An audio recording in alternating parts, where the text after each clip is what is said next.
भारत में पेट्रोल और डीजल की कीमतों में एक बार फिर बड़ा इजाफा देखने को मिला है। 25 मई 2026 को पेट्रोल की कीमत में ₹2.61 पर लीटर और डीजल में ₹2.71 पर लीटर का इजाफा किया गया। ये सिर्फ एक और हाइक नहीं बल्कि पिछले 2 हफ्तों से जारी लगातार कीमती इजाफों की चौथी कड़ी है। 15 मई से अब तक पेट्रोल और डीजल दोनों की कीमतों में तकरीबन ₹7.5 पर लीटर का मजमूई इजाफा हो चुका है। इसने आम शहरी के बजट, ट्रांसपोर्टेशन सेक्टर और पूरी मईशत पर नए सवालात खड़े कर दिए हैं। कीमतें कैसे बढ़ती गईं? कीमतों का सिलसिला 15 मई को शुरू हुआ जब लगभग 4 साल के करीब प्राइस फ्रीज के बाद पेट्रोल और डीजल दोनों की कीमतों में ₹3 पर लीटर का इजाफा किया गया। इसके बाद 19 मई को कीमतें फिर बढ़ीं और दोनों फ्यूल्स में तकरीबन 90 पैसे पर लीटर का इजाफा हुआ। फिर 23 मई को पेट्रोल में 87 पैसा और डीजल में 91 पैसे का इजाफा हुआ। जम्मू कश्मीर में भी कीमतों में इजाफा किया गया है। पेट्रोल ₹108.54 और डीजल ₹96.49 के भाव से बेचा जा रहा है और आम शहरी इससे मुतासिर होते नजर आ रहे हैं। पेट्रोल महंगा क्यों हो रहा है? इसके पीछे सबसे बड़ी वजह आलमी ऑयल मार्केट है। फरवरी के आखिर से क्रूड ऑयल की कीमतों में 50% से ज़्यादा इजाफा हुआ है। इसकी बुनियादी वजह अमेरिका और इजराइल के ईरान पर हमलों के बाद पैदा होने वाली जियोपॉलिटिकल टेंशन और स्ट्रेट ऑफ हॉर्मोज में शिपिंग डिस्ट्रप्शंस हैं। स्ट्रेट ऑफ हॉर्मोज दुनिया के सबसे अहम ऑयल ट्रांजिट रूट्स में से एक है। जब इस रूट पर खतरा पैदा होता है तो पूरी दुनिया में ऑयल सप्लाई और प्राइसेस मुतासिर होते हैं।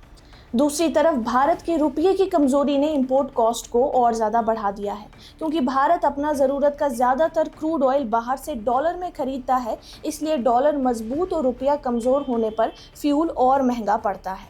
साथ ही रिफाइनिंग मार्जिन्स और ट्रांसपोर्टेशन कॉस्ट्स में इजाफा भी फ्यूल रिटेलर्स के ऑपरेशनल खर्चे बढ़ा रहा है।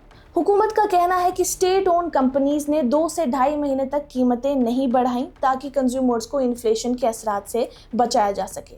लेकिन ऑपोजिशन पार्टीज का इल्ज़ाम है कि फ्यूल प्राइसेस को स्टेट इलेक्शंस तक जानबूझकर रोका गया और इलेक्शन रिजल्ट्स के बाद कीमतें एक साथ बढ़ना शुरू कर दी गईं।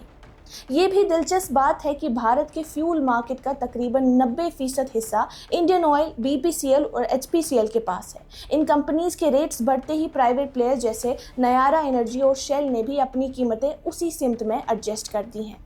आम आदमी और मईशत पर असरात। फ्यूल प्राइसेस का असर सिर्फ गाड़ी चलाने वालों तक महदूद नहीं रहता। जब डीजल महंगा होता है तो ट्रक्स और लॉजिस्टिक्स कंपनीज के खर्चे बढ़ते हैं। इसका सीधा असर सब्जियों, फलों, दूध और रोज़मर्रा इस्तेमाल की चीज़ों की कीमतों पर पड़ता है। यानी पेट्रोल पंप पर शुरू होने वाली महंगाई धीरे धीरे पूरी सप्लाई चेन में फैल जाती है।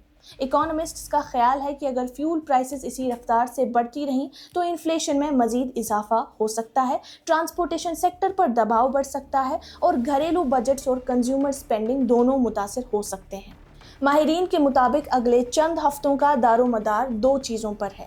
पहला, मिडल ईस्ट में जियोपॉलिटिकल सिचुएशन किस तरफ जाती है और दूसरा, क्रूड ऑयल की आलमी कीमतें किस हद तक स्टेबल होती हैं। अगर ईरान के मुतालिक टेंशन्स और स्ट्रेट ऑफ हॉर्मोज के मसाइल बरकरार रहते हैं तो भारत में पेट्रोल और डीजल की कीमतों में मजीद इजाफा देखने को मिल सकता है।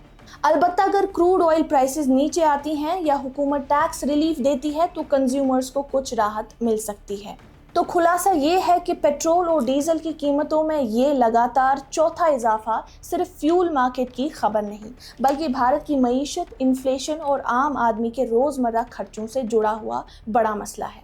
आने वाले हफ्तों में क्रूड ऑयल मार्केट और हुकूमती पॉलिसी फैसला करेगी कि कीमतें यहीं रुकती हैं या फिर कंज्यूमर्स को मजीद महंगाई का सामना करना पड़ेगा। ये थी आज की रिपोर्ट। मजीद ऐसी रिपोर्ट्स के लिए देखते रहिए कश्मीर ऑब्जर्वर।